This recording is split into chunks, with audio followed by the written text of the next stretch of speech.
Jay-Z, you're just like Diddy. I can't stand your arrogant, condescending attitude. Nicki posted a video of you wearing a pink wig, and I retweeted it. Nothing more. You deserved it. Everyone knows about our feud. It's been going on for over 20 years. I've seen all your manipulation in the industry, from power struggles to cultural control.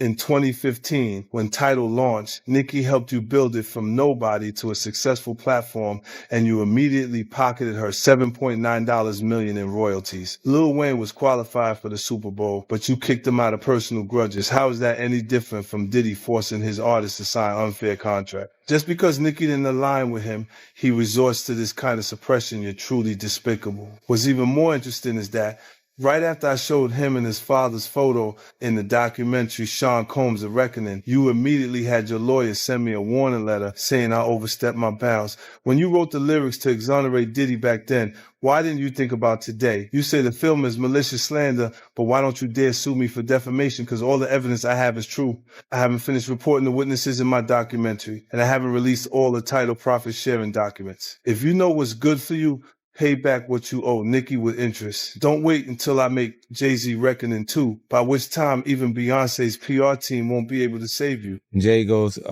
let's get it straight. Nobody's afraid of 50 Cent. I want everyone to be clear. No one's scared of 50 Cent. At that point, his safe presentation, even the glasses, what the glasses represent? Intelligence, right? A nerd, maybe. What are some of the things that come along with you being a nerd? Like, don't hit a guy with fly. He's not identifying with the transition and difference and the perception of Jay-Z. Now he's really safe and people feel comfortable with him because they know he's not going to do anything inappropriate or try not to. Meanwhile, when he's saying he's not afraid of 50 Cent, why would you have to make that clear when no one's ever asked me if I'm afraid of Jay-Z? For years, the tension between 50 Cent and Jay-Z lived in rumor whispered through lyrics, interviews, and industry folklore. But this documentary reframes it as a matter of record rather than personality. Both men rose as architects of modern hip-hop power, yet their paths revealed opposing philosophies: confrontation versus consolidation, disruption versus alignment. What emerges is not a feud, but a structural contrast in how influence is accumulated and protected. And if power functions best when it appears incidental, how much of this rivalry was ever personal at all? Jay and Puffy is close, even though Jay's lawyer came out and said they're not. Because Jay-Z and Puff was given an assignment. And that was to destroy East Coast rap. And what I mean by that, and I know people gonna be like, yo, Gene is out of his mind and everything like that. Check this out, brother.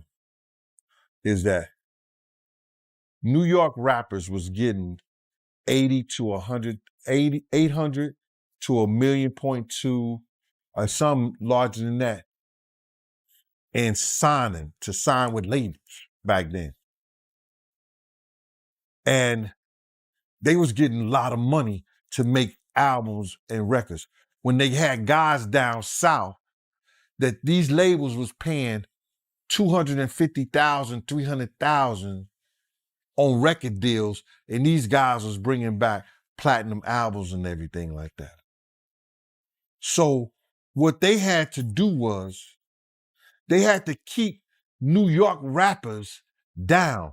That's one reason, other than the Irv Gotti shit that 50 was going through and the poison they was putting in about 50, he had to go elsewhere to California or with Jay and not with Dre and Eminem to get a deal. They did not want East Coast rappers to get big. They were suppressing all new artists that was coming out of New York. Jay and Diddy was doing that. That's why when I heard your story, because I knew this for a long time, but when I heard Dame Dash that Jay wouldn't sign off on nothing, Jay wouldn't do this and Jay would that, because he couldn't let a Cameron blow up. He couldn't let an East Coast rapper like Beanie Siegel blow up. Because him and Diddy was giving that deal, we got to keep these East Coast rappers down. Because down south rappers, Cash Money, No Limit, Ludacris and them, They was taking little money and bringing back more money and making more money for them. So the record labels, I wouldn't say they was going to lose off the East Coast rappers. During the era of physical sales release schedules were not creative coincidences, but strategic decisions shaped by those who controlled distribution, radio, and promotion through 50 Cent's account competition appears less like open rivalry and more like pressure applied through infrastructure already owned by the same hands. When access to exposure determines visibility, success begins to feel engineered rather than earned if control of the market defines the outcome. Where does competition end and obstruction quietly begin? Look, when Jay signed his contract, the big one was with Beyonce. Mm-hmm. When he signed that contract, the marriage contract, he got trophies. Now those fucking trophies, those fucking trophies came rolling in, buddy. He started getting Grammys left and right, man. I mean, look, if you look at his career, if you look at his career, You're gonna let him say that? Jay was getting Grammys. He had one. Exactly. He had one. And he ain't show up. No, he has like 20 now. Hold on. He had like 18 since he's been down. Look, he had one, bro. Hard Knock Life. Hold on. You're not wrong. At the same time. After that, he got them shits. He's like drinking. His pictures with him like fucking thinks the cup. Wait a minute. So you're saying the success is derived from the marriage? I've absolutely been treated differently. The accolades. Because from he's the no marriage. longer viewed as what, like a street or gangster rapper. Now he's viewed as a businessman, entrepreneur, family man. And the biggest ones because of the position Beyonce's. Oh, wow. Right? You were connected to the biggest. Jay got it for the music. Jay got it for the music. I'm saying some shit you didn't see. He deserved those. I'm sitting there, it was like this, like Black Excellence. They're sitting there like, yeah. It's the billionaire brunch. You're like, I hate you, man. unaware of anything going on here. This is the one time I'm gonna be with you niggas this year. Yeah. Come on, bro. That's crazy. That's crazy. He just looking at his watch during the whole Rock Nation, bro. Like, is it 3:30? Yeah, it's almost time to get out. What the fuck is that? Yo, I feel like I'm normal again. Get me out of here. Oh, wow. So that's the deal he signed, huh? Yeah, that's the deal. Like, the other ones didn't count as much as that one did. While domestic charts shaped public perception, international markets told a quieter, less curated story about demand and influence. The documentary challenges the assumption that visibility equals dominance, suggesting instead that marketing budgets and media alignment can manufacture consensus. Cultural authority in this framing becomes constructed rather than organic. And if popularity can be designed through access rather than response, what exactly do charts measure? I advise Beyonce to divorce Jay-Z as soon as possible because I'm ready to shoot a documentary about Jay-Z, and I guarantee it will outgross Diddy's documentary. If Beyonce sends me a legal letter on behalf of Jay-Z, I remind her to stay quiet. This is a dispute between men, and she has no right to interfere. I have to let everyone see the true face of Jay-Z. Jay-Z and Diddy have been longtime friends, and their business dealings never stopped. He frequently attends Diddy's parties. So why do people think he's innocent? Jay-Z and Diddy got involved in the same case in 2024, where a victim claimed she was assaulted by both Jay-Z and Diddy. I remember Jay-Z saying these were all rumors and that he was defending Diddy. But ironically, Diddy got arrested in 2025. And there's enough evidence to count his crimes on one hand. I've known them for 20 years, and I know how many bad things they've done behind the scenes. After Jay-Z founded his company, he repeatedly got into copyright disputes. In 1999, he was convicted of third-degree assault and served time in prison. He was unfaithful to Beyonce, and he was caught by Beyonce's sister. I think everyone has seen the footage of him getting beaten up in the elevator. I've already gathered the evidence, and I'm going to give Jay-Z a surprise. Oh, yeah, before I forget this, we talked about Jay. Proximity to Diddy. You don't think he knew anything? He's seemingly around Diddy. I don't know. That was a real suburb question. I know, right? Proximity. And the proximity. Proximity. That's an SAT hit parade word. I had to learn that. Jim, do you think he fucking knew all of the shit that was going on? Then I was like I don't want to incriminate myself. I know, but the way he said it, Like I said, no matter how you answer that shit, you snitching. That was a narc kind of question. You asked the question like a fan. Hey, I grew up with white people, but one thing I know is how to get a black guy in trouble. But it's a great question. Yo, just give him the Happy Meal before you ask him to snitch, bro. He said, damn, they wasn't even drinking. Speaking of, how the hell you pronounce Lechem? Le chemin de roi. Okay. It's the King's Path. King's Path. Chemin de roi. Because I know Branson. Yeah. That's the one I pronounce. Branson. That's the Branson lifestyle. You know, be outside. Biff, you're not worried that if you throw little and you don't throw out allegations, but like you kind of poke fun at them. You just ask questions. You're not worried that it comes back your way? Like people dig up your past and try to pull stuff up?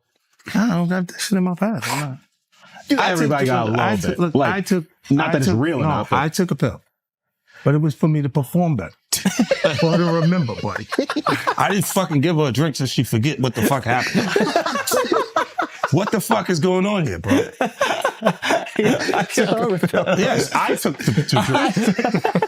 I gave me the fucking drug to perform. So she could remember and possibly love me for that. Did it work?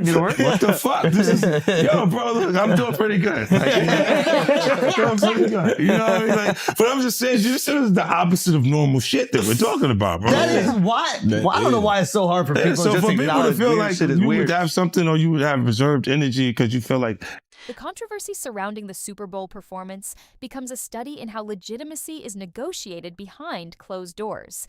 Eminem's reported insistence on inclusion contrasted with hesitation from decision-makers revealing how alliances operate when exposure is absolute. Talent was never the question. Permission was when one voice must validate another to access the world's largest stage who truly controls the gate. He said, Dame, are you all right? Do you need anything?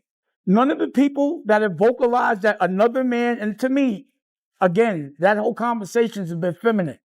But if you're going to say some shit like that, you should have actually done something to help the problem.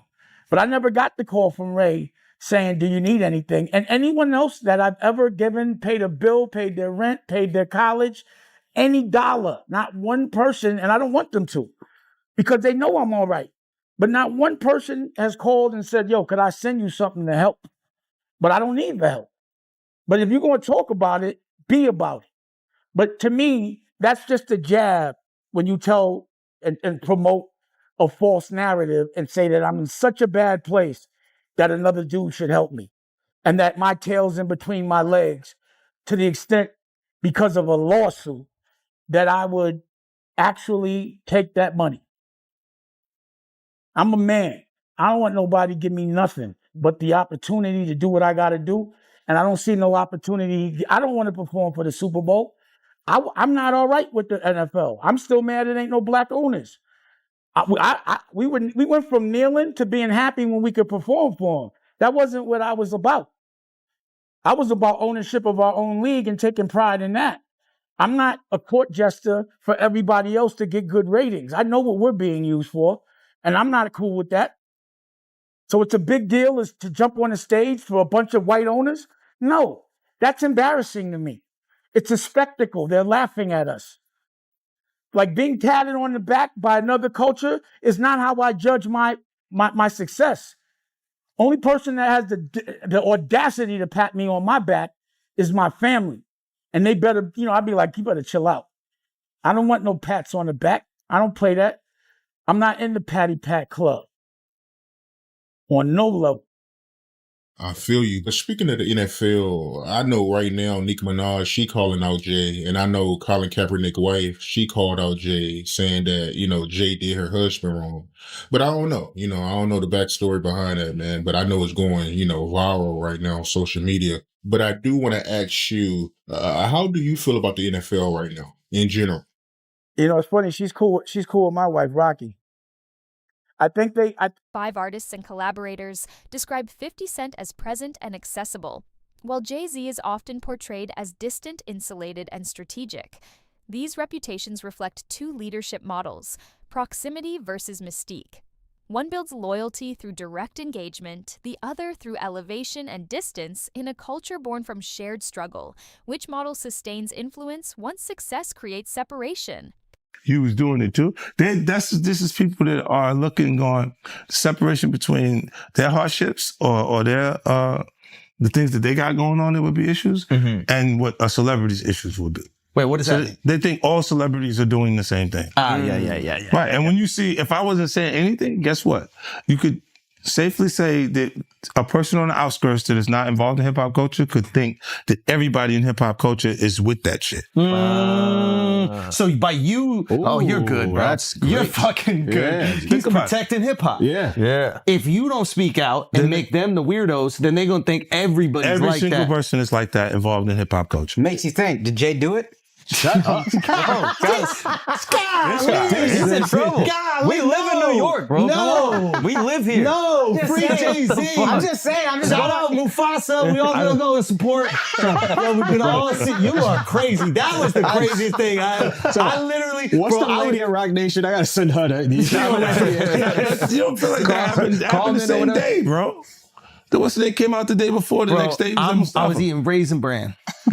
Okay, I'm eating Raisin Bran. I got my daughter in my arm. I'm scrolling, right? I see somebody screenshot your shit is Jay and the whole family at the Mufasa Fair, and then the comment is 50 said, Jay said, they said the 13-year-old, let's go watch Mufasa. Everybody get dressed. We're going to see Mufasa right now.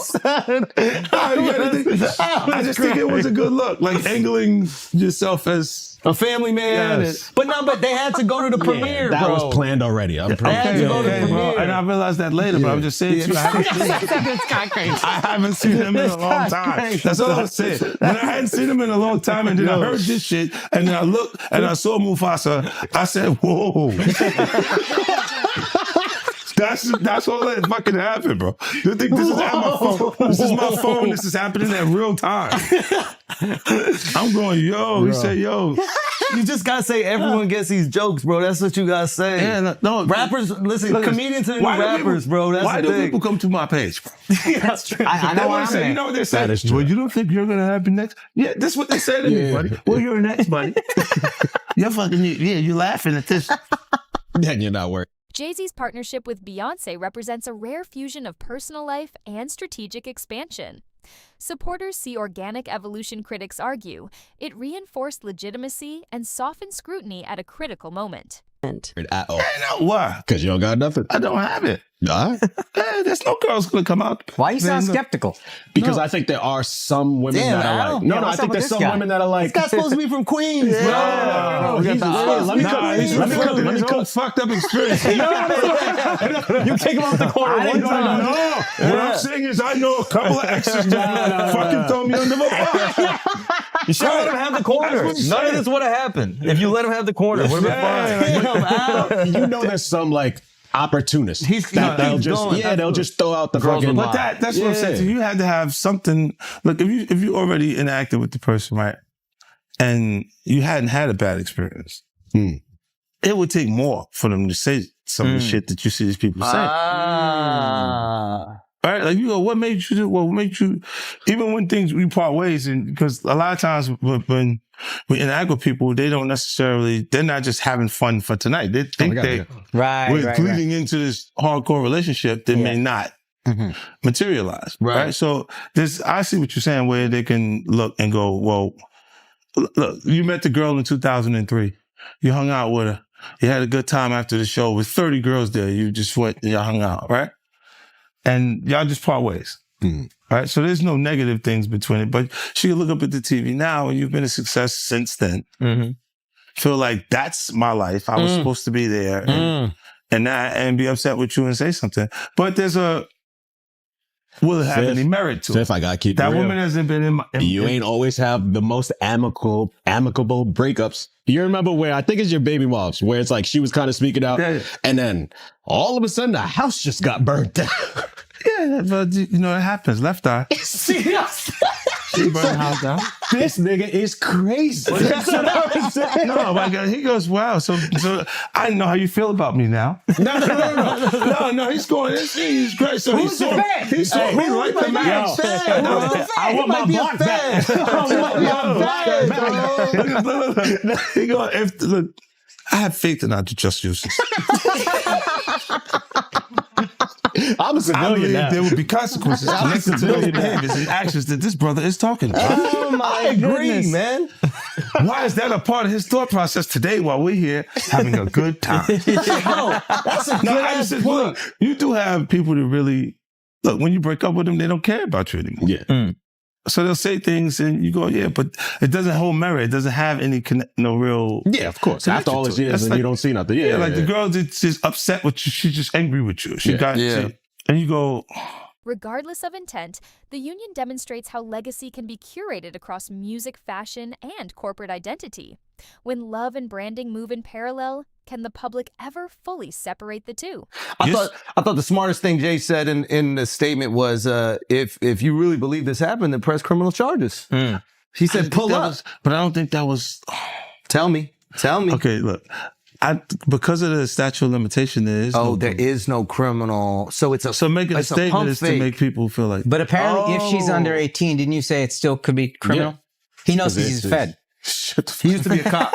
So you turned him into a cop. He used to sell drugs and then he became a police officer. Did you know that? You said, How to rob. He's listening to that song. glorified security. But you know what he would do? When they would arrest G-Unit guys, he would be like, yes. And he was in the court guilty. every time.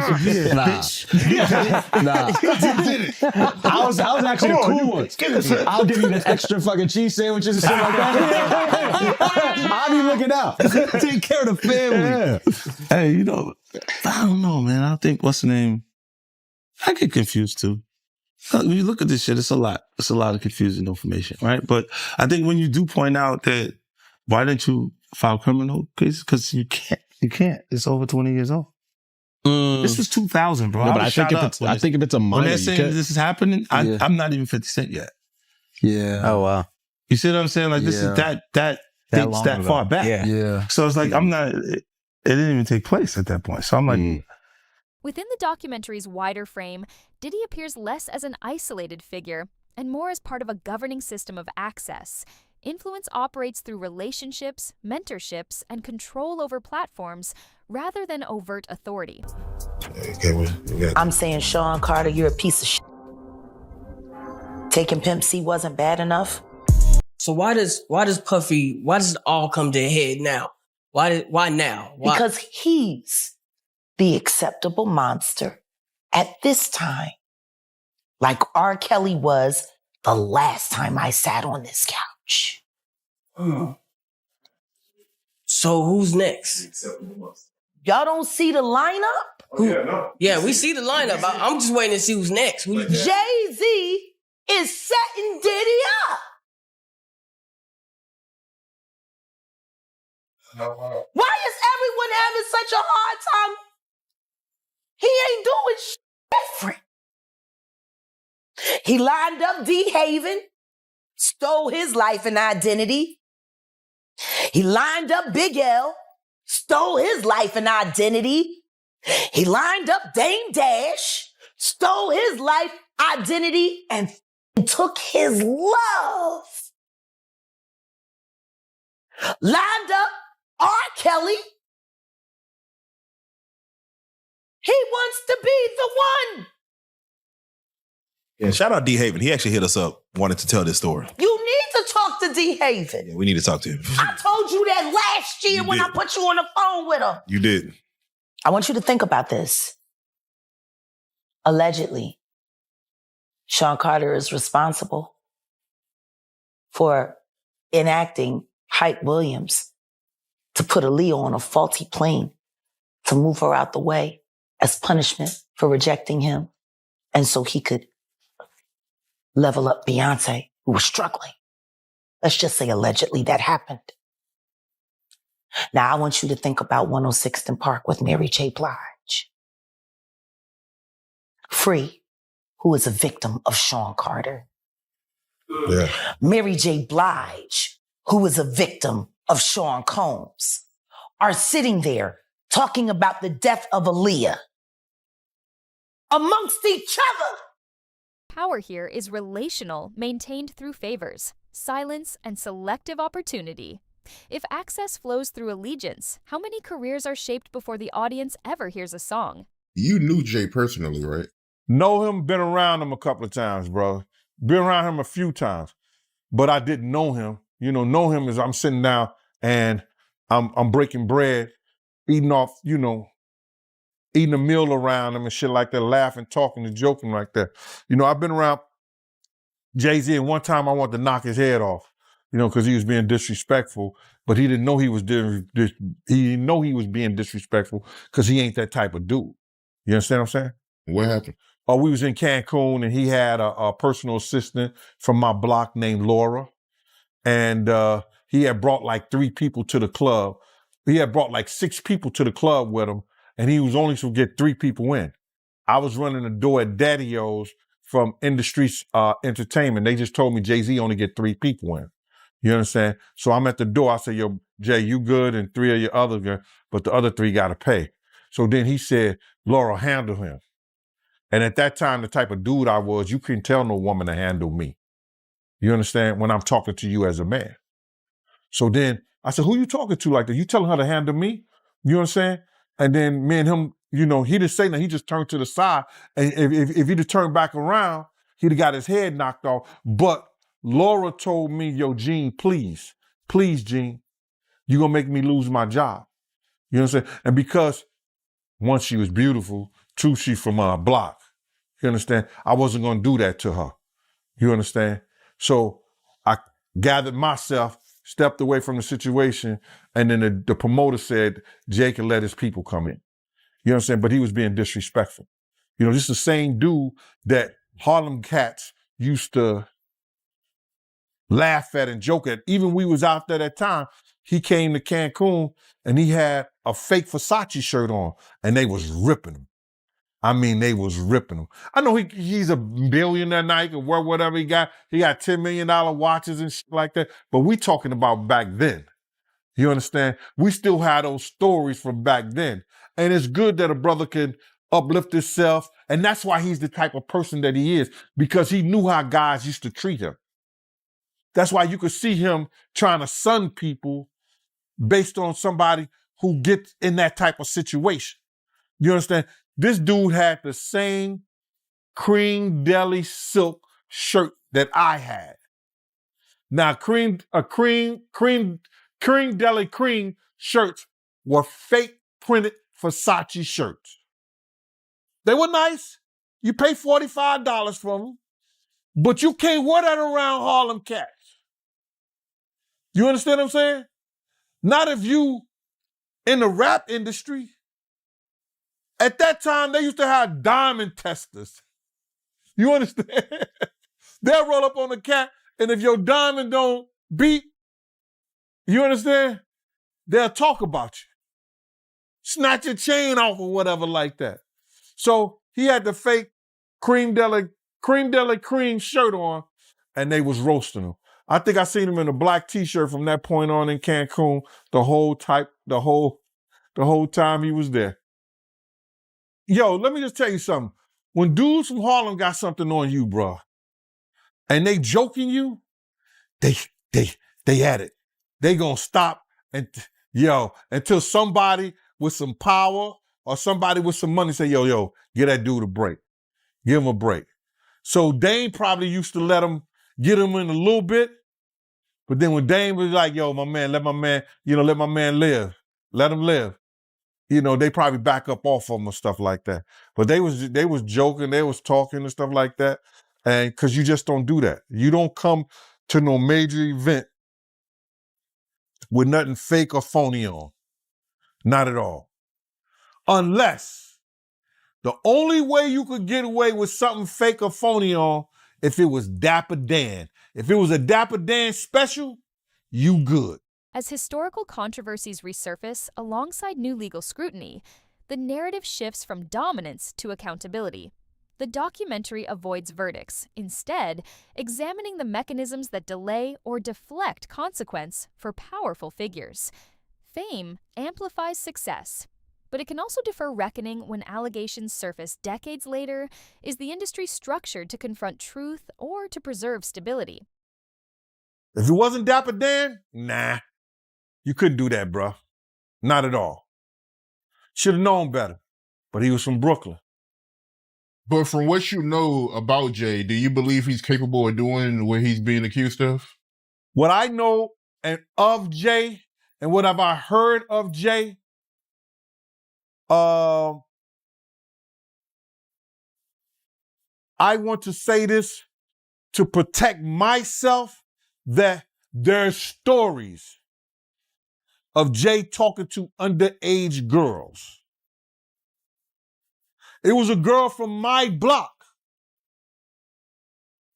that was 16, 17 years old that Jay was talking to. If she was 17. So there's plenty of stories out there that they might flood the market of Jay talking to underage girls. I heard this kid that is claiming to be his son. His mother was 15 when she conceived him and had him at 16. And Jay refused to do a blood test or anything like that. And all of a sudden, when this has gotten real big and Tony Bugsby had taken the kid's case, the kid just got arrested for having a gun in his car, I think, like that. Did you hear something about that? That the kid got arrested for having a gun in his car, and when they go and watch the tape, somebody was planting a gun in the kid's car.